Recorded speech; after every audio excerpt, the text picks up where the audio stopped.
Thank you, Madam Chair, and I'm prepared to support both Mr. Vella and Dr. Brunnerwald's nomination. I think they're both well qualified on the basis of their training and experience for these positions, and as you mentioned, I congratulate Mr. Vella on being the first Hispanic American to be nominated and hopefully confirmed for that position at the National Park, so very exciting news there.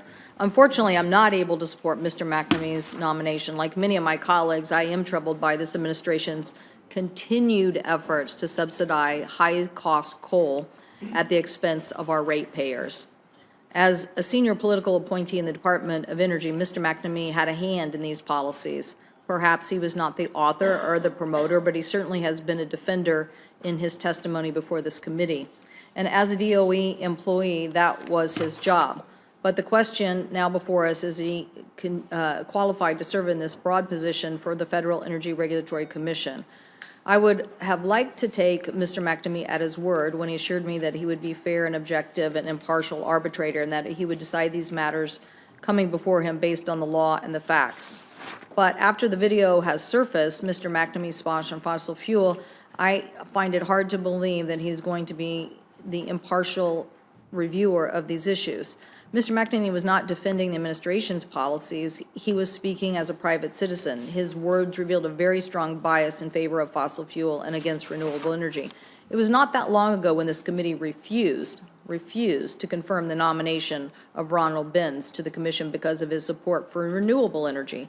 Mr. Benz was a very distinguished chairman of the Colorado Public Utility Commission. He played a role in Colorado's new energy economy, which promoted Colorado's transition to a clean energy renewable sources. In light of Mr. Benz's strong support for clean energy, members of this committee questioned whether he would have the fairness and judiciousness expected of a Federal Energy Regulatory Commissioner. They said his views were troubling and out of the mainstream.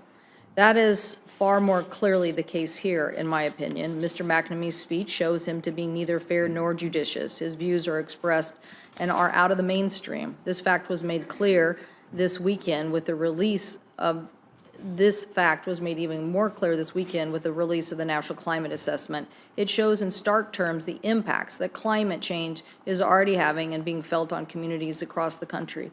Extreme weather events are growing more frequent. The bottom line is, though, they are costing us more at the federal level. They're costing us real dollars. They are putting our homes and livelihoods at risk, and our regional economies that depend on agriculture, tourism, and fisheries are all vulnerable. These impacts are real and are already being felt. They will continue to grow worse unless we take action to reduce our dependence on fossil fuel. So Mr. McNamee's commitment to the fossil fuel and his belief that renewables, in his words, screw up the whole physics of the grid, I believe do not take into consideration the fairness and judiciousness that I would like to see as a FERC commissioner. I do not believe he is the right person for this job, and I will vote against his nomination.